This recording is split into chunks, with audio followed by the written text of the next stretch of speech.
Inihahandog ng lokal na pamahalaan ng Brooks Point sa ilalim ng tanggapan ng Punong Bayan at Municipal Information Office ang programa sa radyo tuwing Sabado, alas 11 hanggang alas 12 ng tanghali, ang impormasyon ng bayan para sa lahat. Hatid ng himpilang ito, ang impormasyon ng bayan para sa lahat. Impormasyon ng bayan para sa lahat. Muling mapagpalang araw ng Sabado, mga minamahal nating taga-subaybay sa ating programang Impormasyon ng Bayan para sa lahat na sabay napapakinggan sa 104.5 Radyo Natin FM and 89.5 Radyo Mandara Philippines. Ngayon din ito po ay napapanood sa Municipal Information Page. Isang magandang araw po sa inyo. Ngayon po ay ika-12 na sa buwan ng Oktubre taong 2024 at tampok po sa ating programa ang Balitang Bayan na ihahatid po ng ating mga masigasig na tagapagbalita. Mga balita sa loob ng bayan. Mga balitang dapat mong malaman. Balitang makatotohanan. Balita na ang direksyon ay pagunlad ng bayan. Balitang Bayan! Magandang araw ng Sabado. Ngayon po ay ika-12 sa buwan ng Oktubre taong 2024. Ako po si Jamela Anti Villases. At ako naman po si Brayden Mackenzie A. Maasin mula sa Paratungon Elementary School.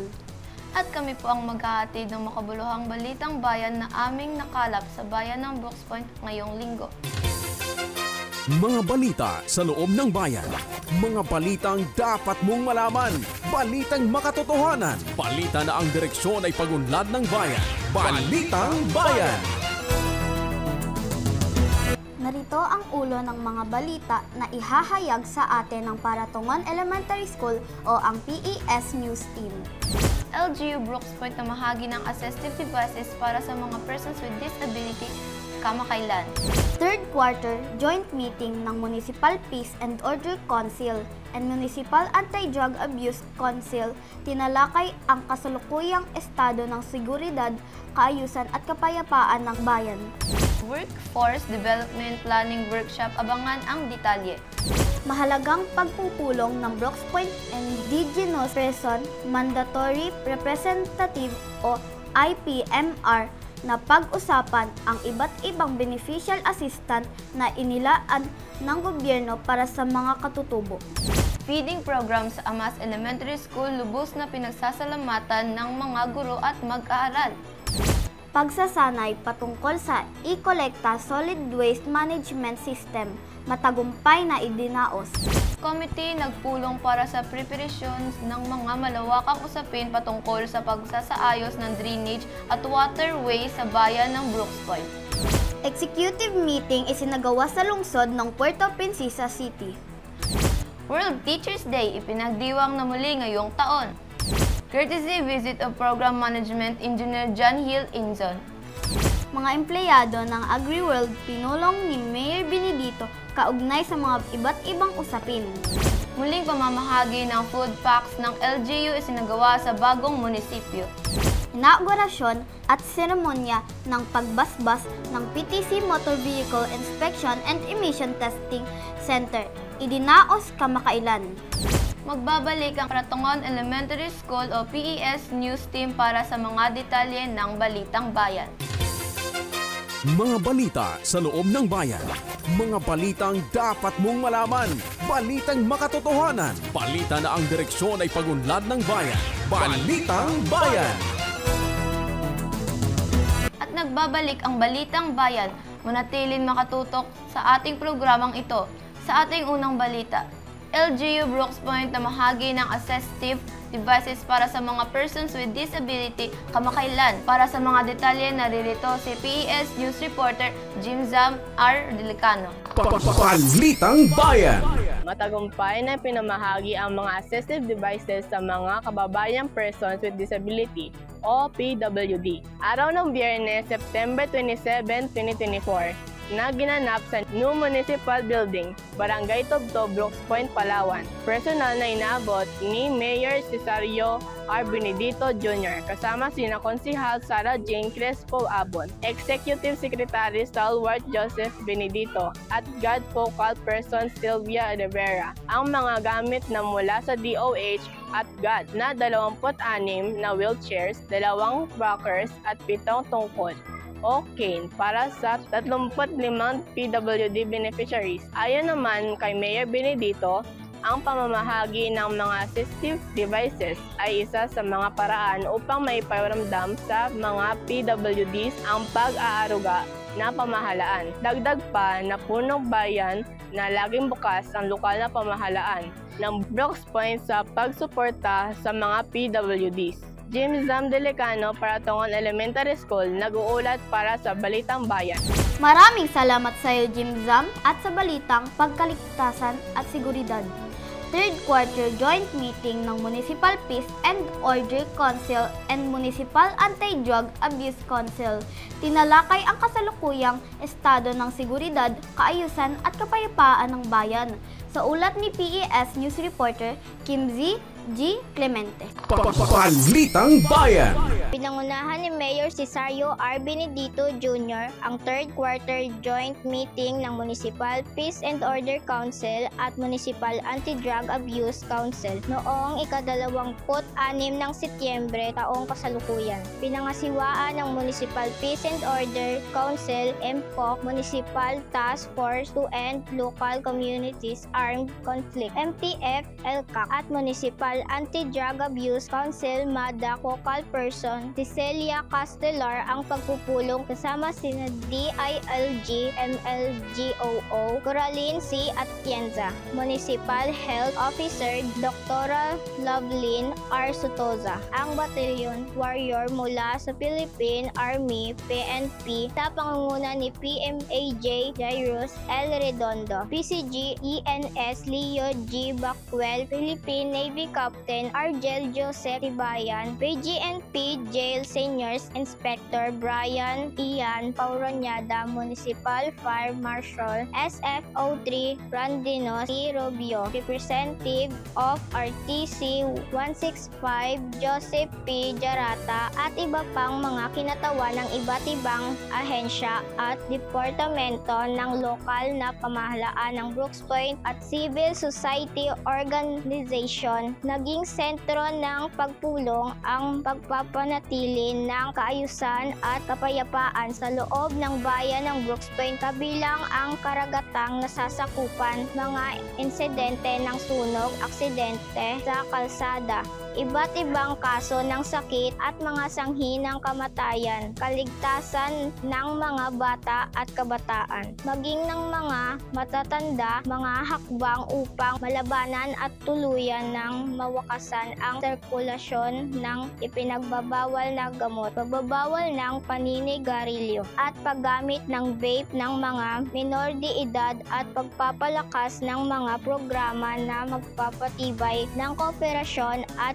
pagkakaisa ng iba't ibang sektor. Naging masaya naman si Mayor Benedito sa mga ulat ukol sa estado ng seguridad, kaayusan at kapayapaan ng bayan dahil masasabihan niya ito ang bayan ng Brooks Point ay generally in peace and in order para sa mga mamamayan. Kimzy Clemente para Tongon Elementary School, nag-uulat para sa Balitang Bayan.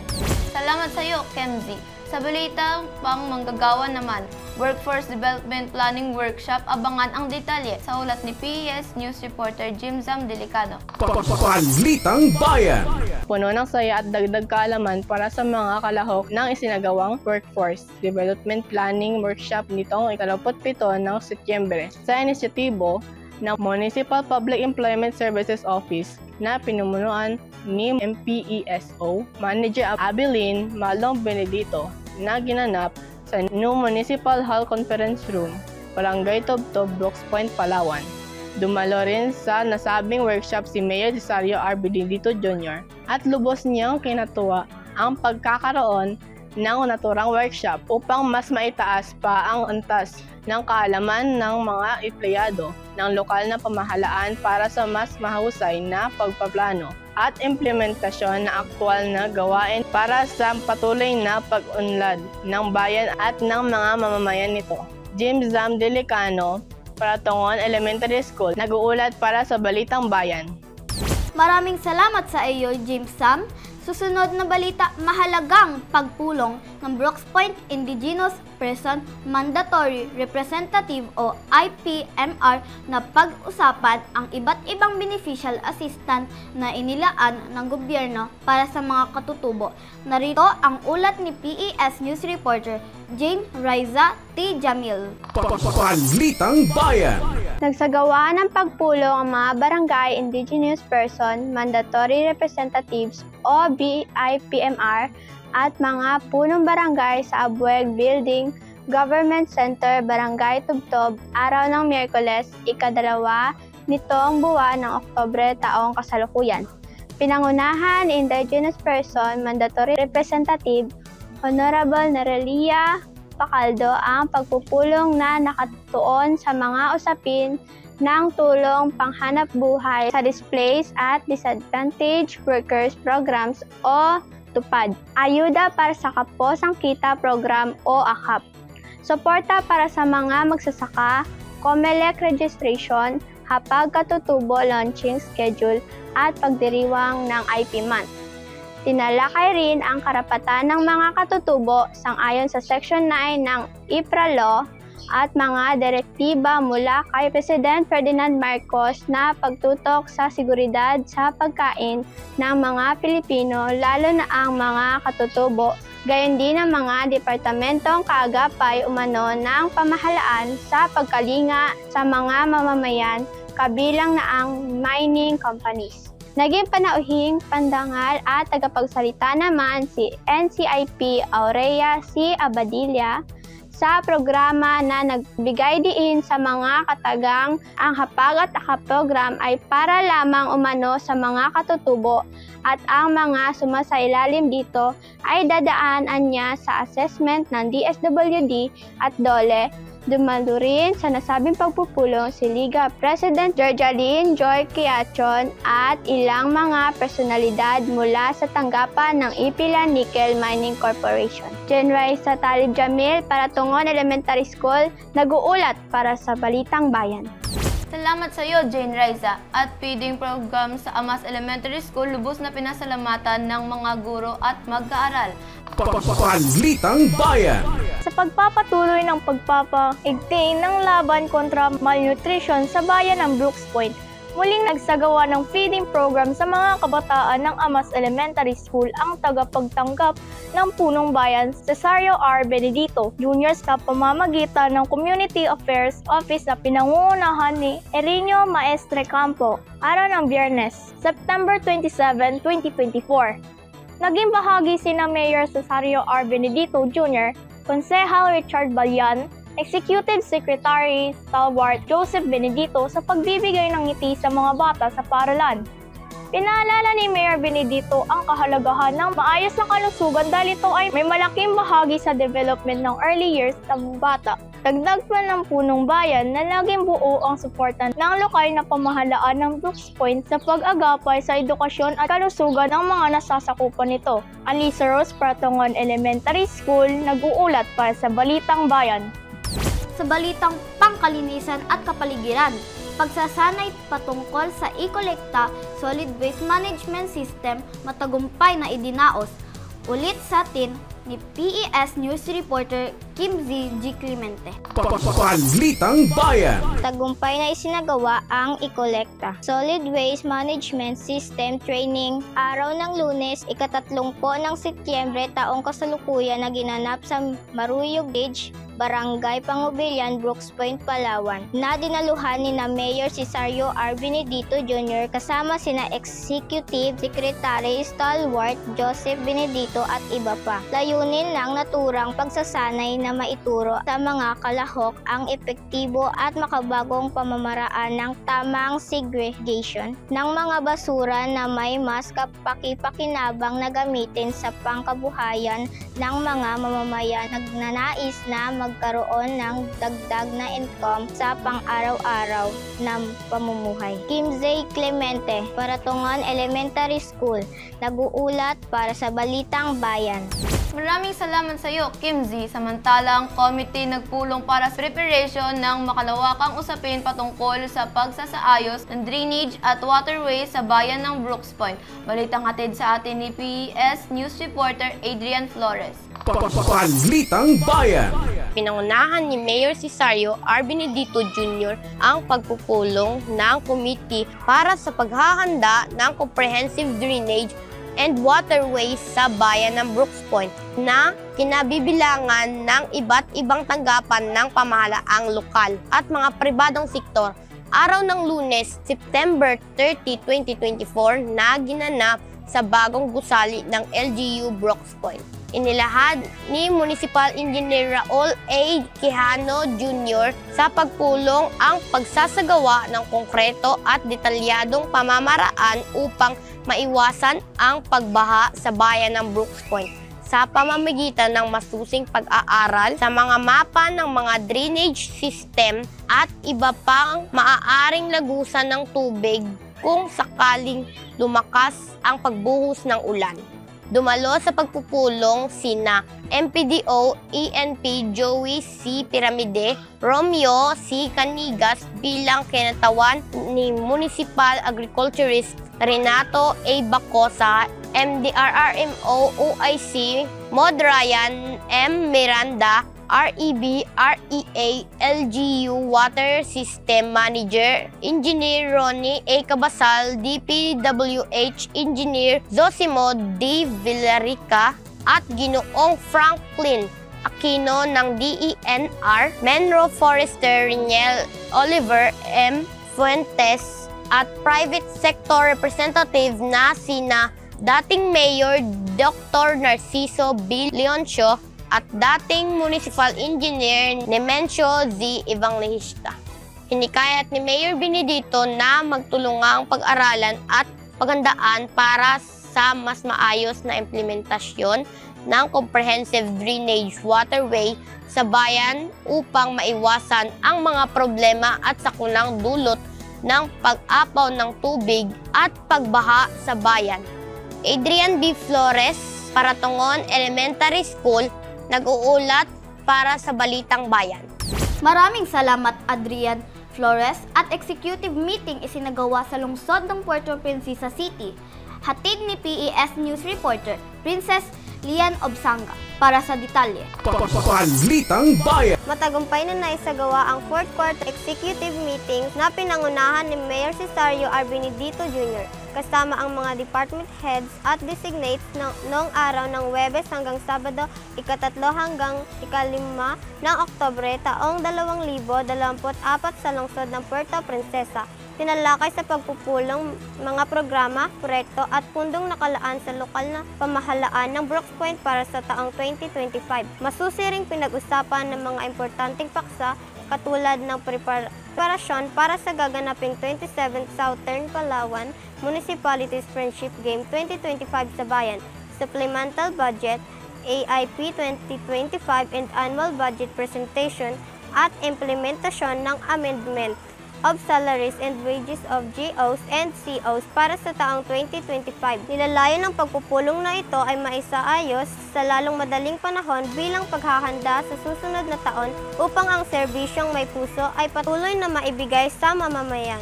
Princess Lian A. Obsanga mula sa Paratongan Elementary School, nag-uulat para sa Balitang Bayan. Maraming salamat sa iyo, Lian. Good news! Courtesy visit of Program Management Engineer John Hill sa ulat ni PES News Reporter Adrian Flores. Balitang Bayan. Bumisita sa tanggapan ni Mayor Cesario R. Benedito Jr. at Municipal Administrator Edgar Lacandazo, si Water System Program Manager ng Provincial Government of Palawan, Engineer John Hill Inzon, kasama ng iba pa. Araw ng Miyerkules, ika-25 ng Setyembre, taong 2024, sa New Municipal Building, Barangay Tubtob, Brooks Point, Palawan. Layunin ng kanilang pagbisita na maipaabot sa punong bayan ang kanilang gagawing ocular inspection at alamin ang kasalukuyang operational status ng lahat ng water system connections sa bayan ng Brooks Point. Agad namang sinang-ayunan ni Mayor Benedito ang isasagawang inspection upang matiyak ang malinis na kalidad ng tubig na dumadaloy papunta sa mga kabahayan at kabukiran ng mga mamamayan. Adrian B. Flores para Tongon Elementary School, nag-uulat para sa Balitang Bayan. Salamat Adrian at sa balitang pangmanggagawa. Mga empleyado ng AgriWorld, pinulong ni Mayor Benedito kaugnay sa mga iba't ibang usapin. Balitang hatid sa atin ni PES News Reporter Adrian Enamarga. Balitang Bayan.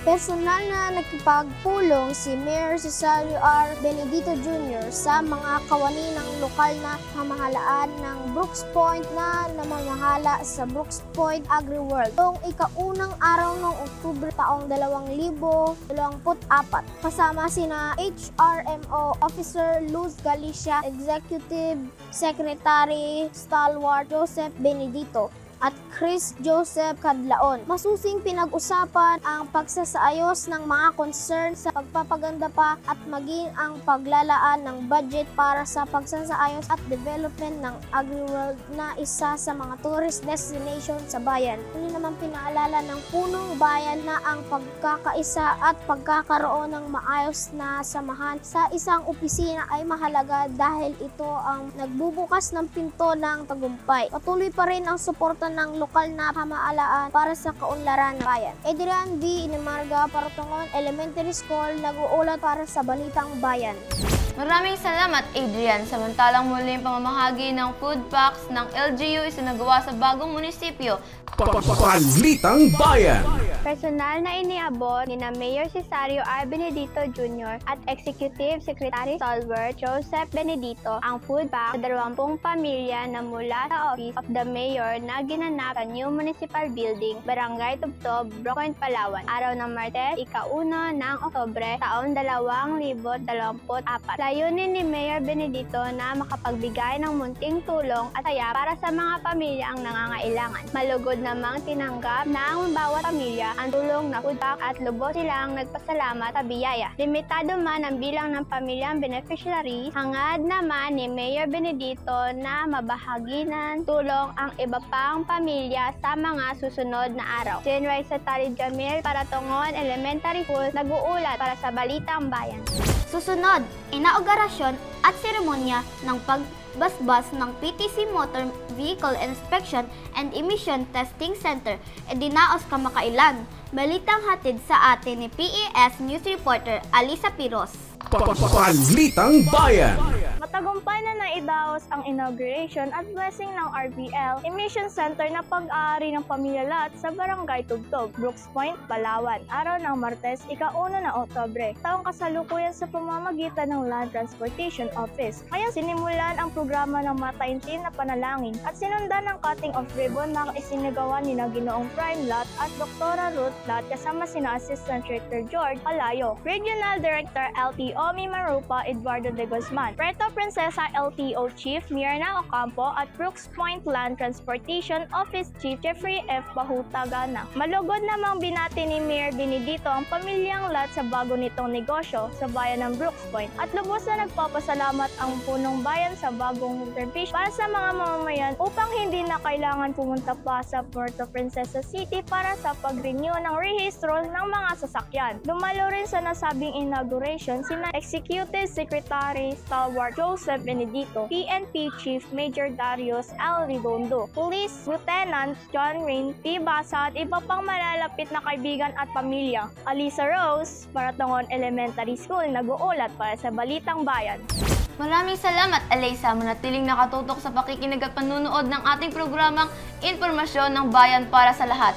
Susunod na ang Talakayang Bayan. Ako po si Jamela P. Villases. At ako naman po si Brayden A. Maasi. Kami po muli ang Paratungon Elementary School o PES News Reporters na naghatid ng Balitang Bayan. Mapagpalang araw sa lahat, Bayan ng Brooks Point. Mga balita sa loob ng bayan. Mga balitang dapat mong malaman. Balitang makatotohanan. Balita na ang direksyon ay pagunlad ng bayan. Balitang Bayan. Maraming salamat po sa ating mga masisipag na tagapaghatid balita at gayon din po ang ating pasasalamat sa inyong mga mahal sa buhay at school principal. Tuloy-tuloy tayo mga kababayan at sa ating pagbabalik, huwag po kayong aalis dahil matutunghayan na natin ang Talakayang Bayan.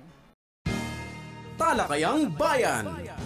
Masusing pag-uusapan ang mga programa at proyekto ng bayan. Talakayang Bayan. Ilalahad ang mga plano at direktiba ng pamahalaan. Pag-aaralan ang bawat anggulo ng sitwasyon. Lilinawin ang bawat issue. Magbibigay ng matalino at makabuluhang talakayan. Talakayang Bayan. Muli isang magandang umaga bayan ng Brooks Point. Lalawigan ng Palawan sa lahat ng ating mga taga-subaybay. Isang mapagpalang araw po ng Sabado. Nasa ikalawang segment na naman po tayo ng ating programang Impormasyon ng Bayan para sa lahat. Ang segment ng Talakayang Bayan at this point of time ay mapalad po tayo na makapanayam ang isang mahalagang panauhin mula sa Philippine Coast Guard at siya po ay si Coast Guard Ensign Leo C. Baquil. Sir, isang magandang umaga. Magandang umaga po. Yes, Station Commander dito po sa bayan ng Brooks Point. Maraming salamat sir dahil pinaunlakan niyo po ang aming imbitasyon para makapanayam po dito sa programa.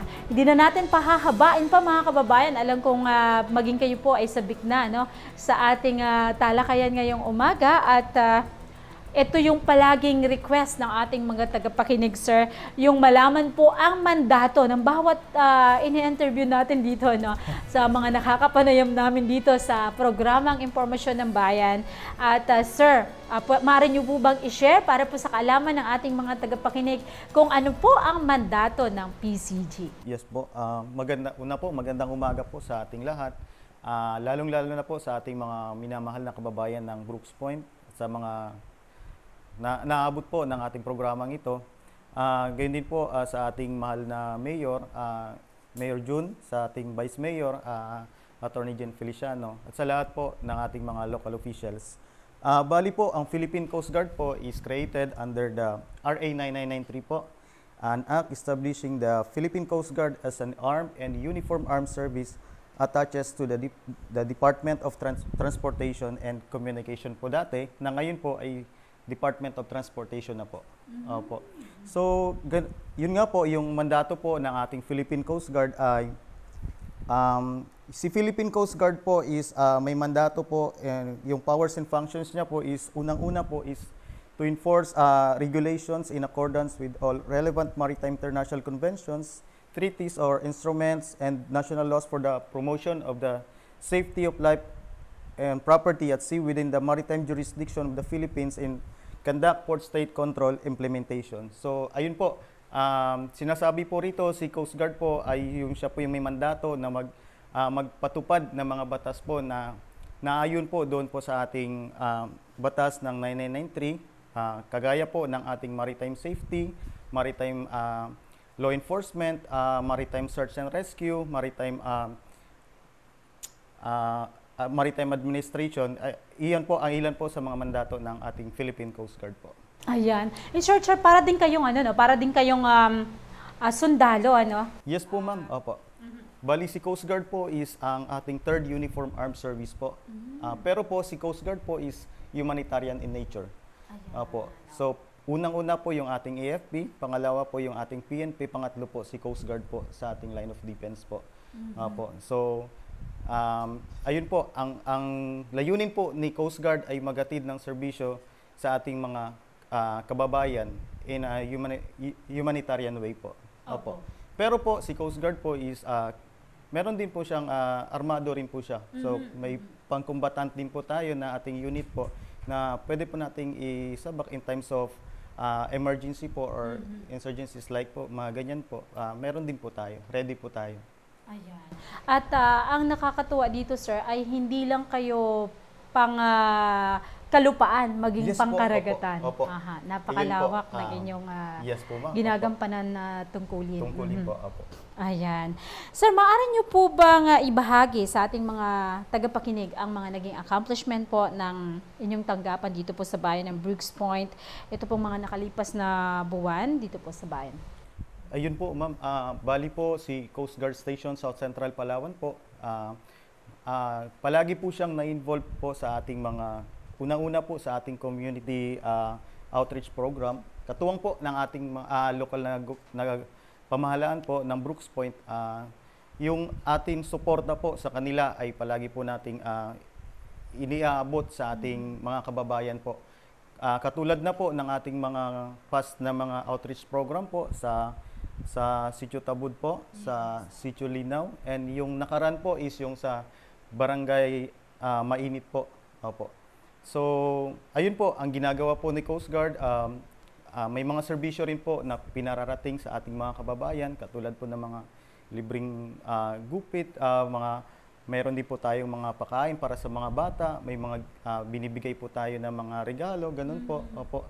So, aside from that po, aside from community engagement po, si Coast Guard din po ay nagsasagawa rin po ng ating pong monthly coastal cleanups po.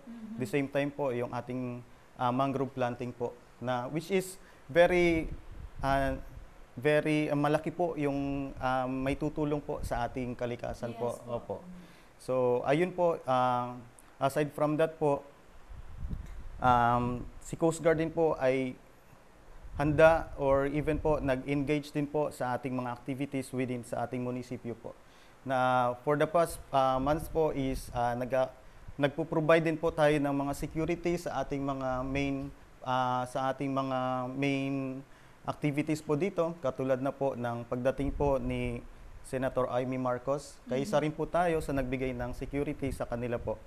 And sa ating mga malalaking event po na nangyari po dito sa bayan ng Brooks Point, nandoon po palagi yung suporta ni Coast Guard po sa ating mahal na bayan ng Brooks Point po. Yes, tunay mga kababayan, at lagi nating nakikita ang Philippine Coast Guard, ang PCG dito po sa bayan ng Brooks Point. Actually, nung nakaraang nagkaroon ng pagbaha, talagang malaking pasasalamat po ng bayan ng Brooks Point sa inyong tanggapan dahil napaka punong abala po ng PCG sa pagliligtas din ng ating mga kababayan. Yun nga po, ma'am, may ano ko rin po, for the past year po is yung nangyari nga po na baha dito po sa bayan ng Brooks Point. So, kami po ay aming pagkilala rin po sa previous station commander po ng Coast Guard Station Brooks Point, kay Coast Guard Ensign Alsalom Ismail po, na ngayon po ay station commander ng Batarasa. So, sila po yung mga nag-respondi po, kasama po ng aming SIMA po, si Chief Petty Officer Baluarte po, kasama po ng ating mga personnel po ng Coast Guard Station Brooks Point po. So, ayun po, malaki po yung naging part na naibigay po ni Coast Guard pagdating po sa pagsagip ng ating mga kababayan na nangangailangan po during that time po ng matinding pagbaha po dito sa bayan ng Brooks Point. Nako, mga kababayan, nais ko ring banggitin sa inyo, no? Si Sir Bakwil po is from anong lugar nga, sir? Yes po, ma'am. From po ako sa bayan po ng Busuanga po. Bayan ng Busuanga. Po. Oo, at sa ngayon dito po naninilbihan sa bayan ng Brooks Point. At thank you, sir, dahil po sa inyong pagpupursige ay nararamdaman ng taong bayan ang malasakit po ng gobyerno sa ating mga mamamayan dahil ang serbisyo po nila from community to nature. Ayan, ano po, nakakatuwa. Sir, paano naman po natin napapangalagaan ang karagatan pong sakop ng ating bayan? Yun po, ma'am. Bali po, si Coast Guard po ay mayroon po tayong floating asset po na ginagamit po dito po sa ating AOR po or Area of Responsibility ng Brooks Point.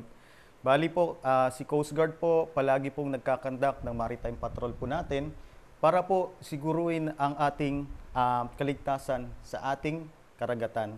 At gayon din po ay para po maibsan po yung anumang krimen or anuman pong di ka nais-nais na pangyayari dyan po sa ating karagatan.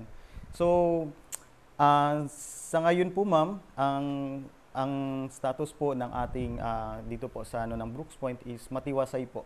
Wala po tayong mga reported na mga incidents po dito po sa bayan ng Brooks Point. So, ayun po, palagi po na nandyan po si Coast Guard, naka-alerto po at laging kaagapay po ninyo para magserbisyo po sa ating mga kababayan dito sa Brooks Point. Ayan. And katulad ng pinag-uusapan natin kanina, sir, sa itong baha, Yes po. talagang medyo napapanahon. Katulad ngayon na tag-ulan na naman po at palaging hindi maganda ang panahon.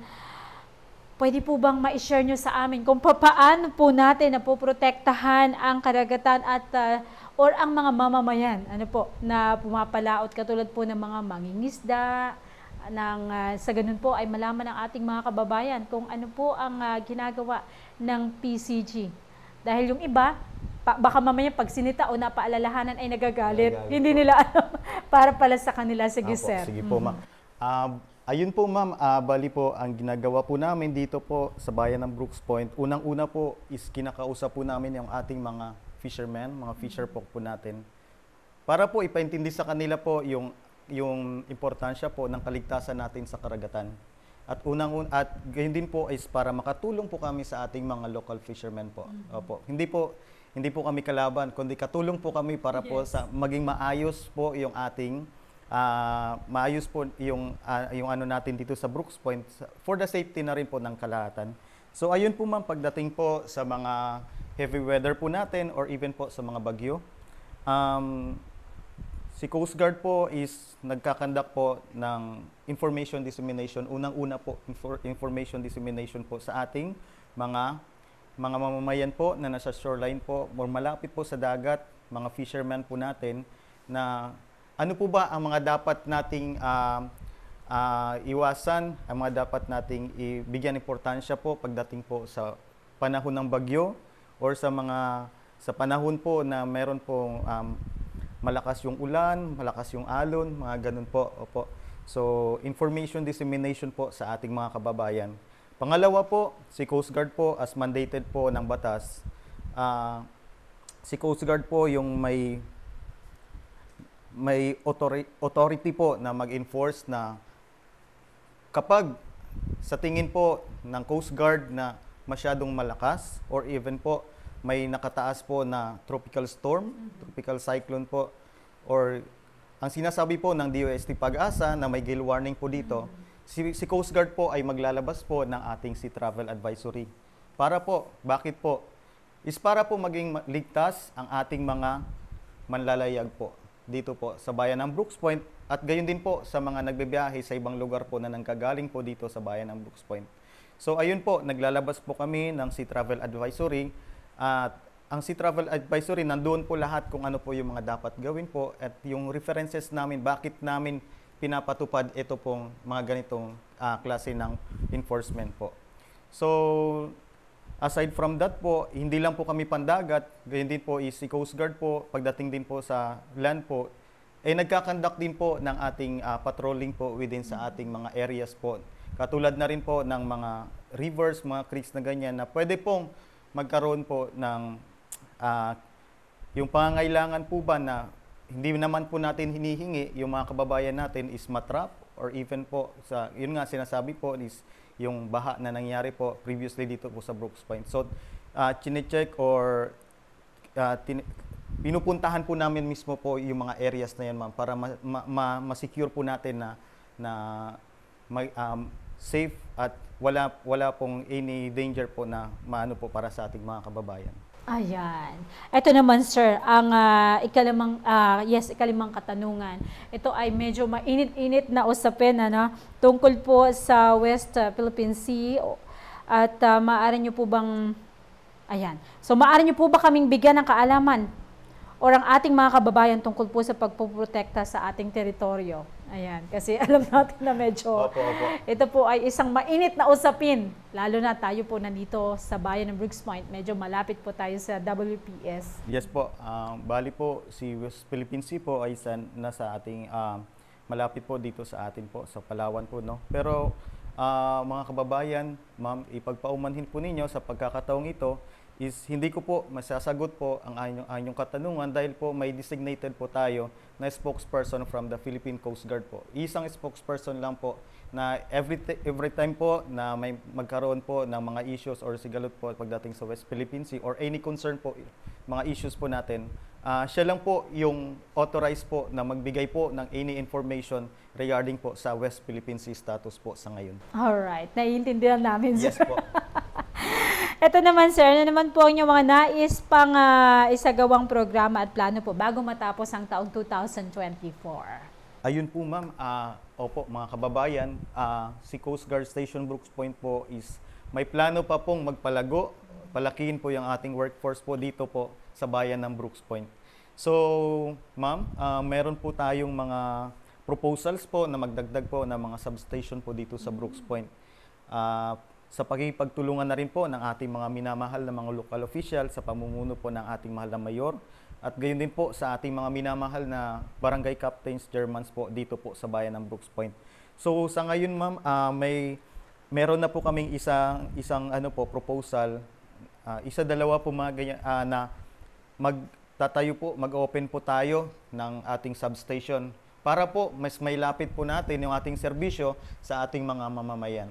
So, sa ngayon po kasi, yung station po namin, ma'am, is nandito po sa bayan.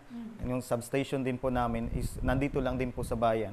So, para po mas mapalawak po natin yung ating pagsiservisyo sa ating mga kababayan, ay nagpo-propose po kami na ilagay po dito, malapit po dito sa Barangay Ipilan, dito po sa kalagitnaan po bago papasok ng bayan, na magtayo po ng substation po para po magkaroon din po tayo ng ating mga personnel na magbabantay po doon. Mas lalo po nating mapoprotektahan ang bayan ng Brooks Point. Nako, napakaganda. For sure, ang lokal na pamahalaan ng bayan ng Brooks Point, sa pamumuno po ng ating mahal na mayor ay hindi tatanggi sa ganyang mga proposal dahil yan ay usapin na kung saan ay mapoproteksyonan po, mabibigyan ng mas maayos at mas magandang proteksyon ang mga mamamayan ng bayan ng Brooks Point. At sir, alam po namin na ang PCG ay palagi pong nandyan para po sa bayan ng Brooks Point. Pero eto naman, sir, nais naming malaman kung sa inyong palagay, papaano po makatutulong ang mga mamamayan sa Philippine Coast Guard? Yes po, ma'am. Magandang katanungan po yan, ma'am. No? Ano po? Ayun po, bali si Philippine Coast Guard po, kagaya po ng sinabi ko kanina is katulong nyo po, kaagapay nyo po sa pagpapaunlad po dito sa bayan ng Brooks Point. So yun lamang po ang aming ninanais lang din po or hinihingi sa ating mga kababayan na makipagtulungan po sa amin, lalong-lalo na po sa ating mga fisher folk, sa ating mga fishermen, na may mga certain documents po na hinihingi kami palagi sa kanila is hindi naman po para bigyan po sila ng burden, para po tulungan na rin po ang ating mga kababayan para po mas smooth po yung ating paglalayag po. Para po, kasi po ang pinakaano natin is para kumita din naman para maghanap buhay yung ating mga mahal na kababayan. So ayun din po yung inaano po ni Coast Guard, in-implement ni Coast Guard is maging legal lahat po ng ng ating mga bangka dito sa Brooks Point po. And gayon din po sa ating mga mahal na kababayan po, if ever po sa may mga cases po na kailangan po is open naman po palagi yung hotline po ni Coast Guard dito po sa bayan ng Brooks Point. Meron din po tayong social media para po pwedeng ma-reach out po or makapag-message po sa amin para po malaman po namin kung ano po bang ang mga nararapat po na gawin po naming aksyon sa mga bagay-bagay po na nandito, mga concern po ng ating mga kababayan.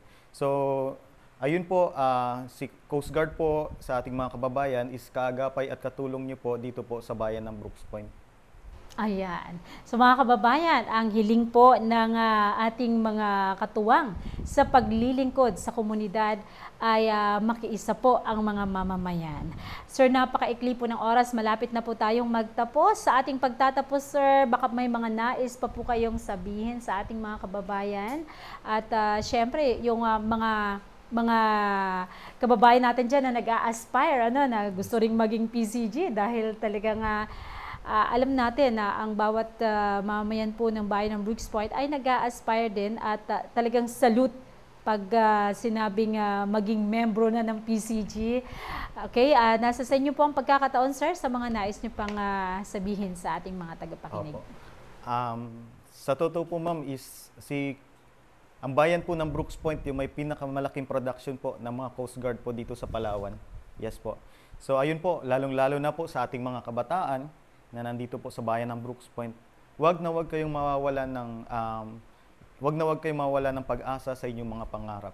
Sa mga nagnanais po na pumasok or mag-join po sa aming pwersa po sa Philippine Coast Guard, sa ngayon po is may magandang balita na rin po dahil nakaraan po is turnover po yung ating RTC, soon to be RTC Palawan po, yung sa Barangay Samariñana po, ma'am. Opo.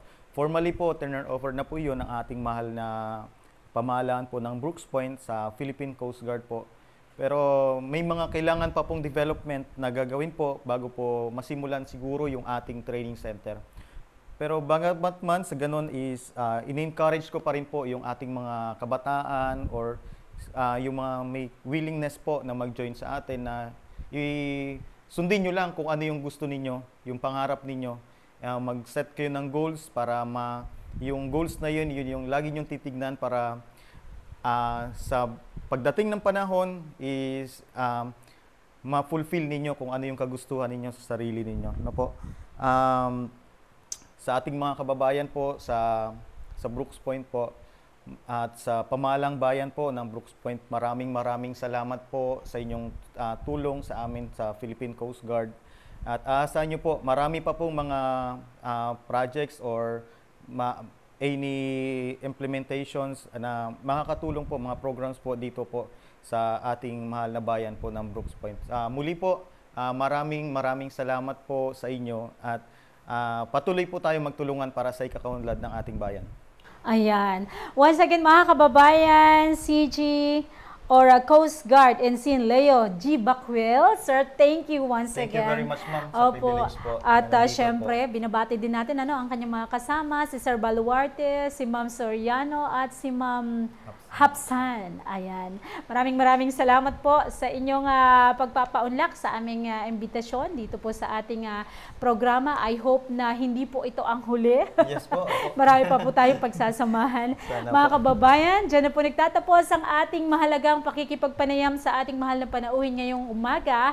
At susunod na po ang Serbisyong Bayan pagkalipas lamang ng ilang sandali. Talakayang Bayan. Masusing pag-uusapan ang mga programa at proyekto ng bayan. Talakayang Bayan. Ilalahad ang mga plano at direktiba ng pamahalaan. Pag-aaralan ang bawat anggulo ng sitwasyon. Lilinawin ang bawat issue. Magbibigay ng matalino at makabuluhang talakayan. Talakayang Bayan. Serbisyong Bayan. Mga serbisyo, programa at proyektong bayan na dapat mong malaman at mapakinabangan. Serbisyong Bayan. Mga tulong ng pamahalaan, diretso sa mga mamamayan. Hatid ng pamahalaang lokal ng Brooks Point. Serbisyong Bayan. Malinis, mabilis at makadiyos na paglilingkod. Serbisyong Bayan. Dadako na po tayo sa huling yugto ng ating programa, ang Serbisyong Bayan, na hatid po ng pamahalang lokal na bayan ng Brooks Point sa pamumuno ng ating Municipal Mayor, Mayor Cesario Benedito Jr., gayon din po na ating Vice Mayor, Attorney Mary Jane de Los Angeles Feliciano. Good morning pong muli sa inyo mga kababayan at para po sa unang bugso ng ating Serbisyong Bayan. Nakikisa po ang lokal na pamahalaan ng bayan ng Brooks Point sa pangunguna ng ating mahal na Mayor at Vice Mayor sa pagdiriwang ng buwan ng Kooperatiba or Cooperative Month na may temang Cooperative Stronger Together Today for a Brighter Tomorrow. At ito po ay sa pangunguna ng ating MCDO, Ms. Noemi Presto. Isang magandang umaga sa iyo, Ma'am Noyes. Aasahan po natin ang maraming aktibidad para po sa pagpapalago pa ng kakayanan ng ating mga kababayan na kasapi po ng kooperatiba. Siyempre, hindi lang po yan ang municipal cooperative. Of course, lahat po ng kooperatiba dito po sa bayan ng Briggs Point ay kasama sa pagdiriwang na yan. At ina-expect din po natin na sila po ay magkakaroon ng tree planting. Alright, aantayin lang natin kung kailan po ang kanilang announcement. Nakaantabay lang po ang Municipal Information Office.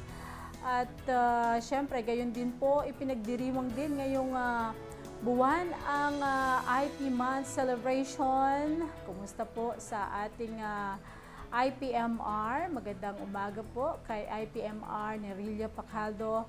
Gayon din po sa lahat ng ating mga kababayang katutubo. Nakikiisa po ang lokal na pamahalaan ng bayan ng Briggs Point sa inyong pagdiriwang.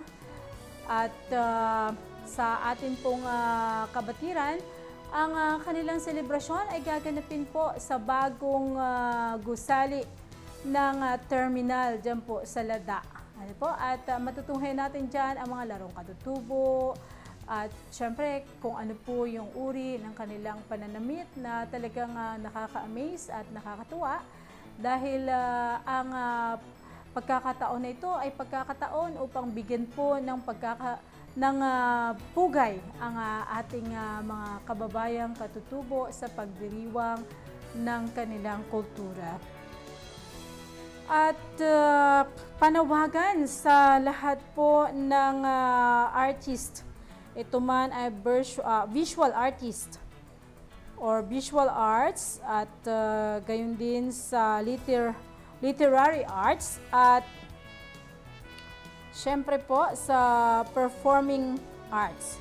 Pag sinabing visual arts, ito po ay tumutukoy doon sa mga mahuhusay sa pagguhit o pagdrawing, abstract, painting, conceptual art, photography. At pag sinabing literary arts, poetry, fiction, non-fiction, manuscripts, and others. Alright?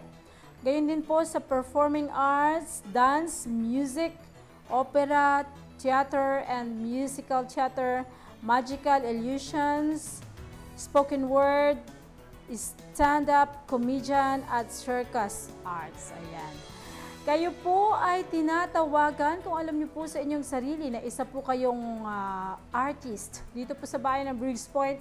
Ang purpose po ng panawagang ito ay ang pagsasagawa ng organization group. Nako, ako ay nais kong makilahok dito.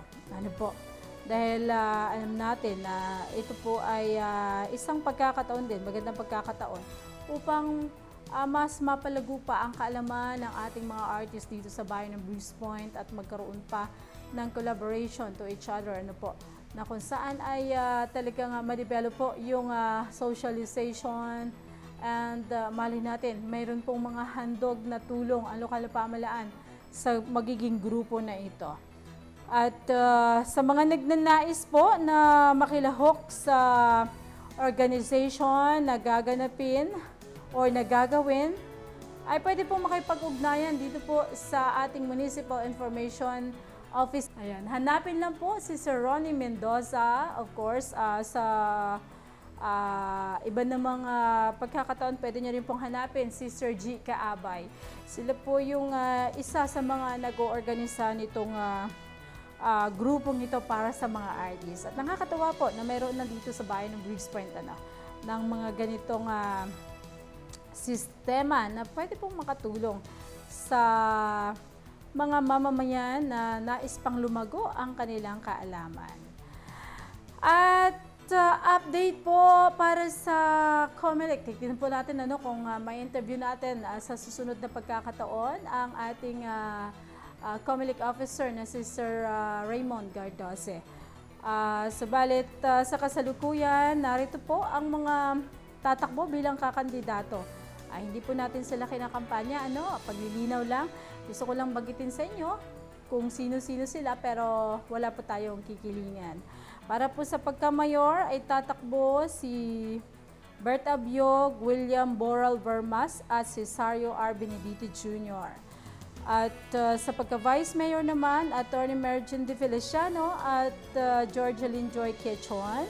At sa Sangguniang Bayan member naman ay si Sarah Jane Crispo Abon, Victoriano Colili, Jonathan Lagrada, Gmart Mariano Naingi, Freddy A. Bukubo, Walid Tangkusan, Gomer Dumao Jr., Bobby Datiles Manigbas, Hassan Ryan De La Cruz, Pielago Wilson J. Borja. Tatakbo din po si Rogelio A. Badwa, Richard Balyan, Stalwart Joseph M. Benedito, Hayati Dugasan, Marvin Juanerio, Singapore Juratil, Nathan Sam Lacanilao at Ezekiel Rodriguez. Sila po ang mga tatakbo sa larangan ng politika dito po sa ating bayan. Nasa sa inyo na po yan kung sino po ang nais nyong butuhin. Ang paalala lang po natin, vote wisely. Wag po tayong boboto ayon sa dikta ng ibang tao sa atin or according doon sa bayad na natanggap. Kundi boboto po tayo ayon po sa nilalaman ng ating puso at konsensya. Yung alam po natin na makakatulong po sa ating bayan. Serbisyong Bayan.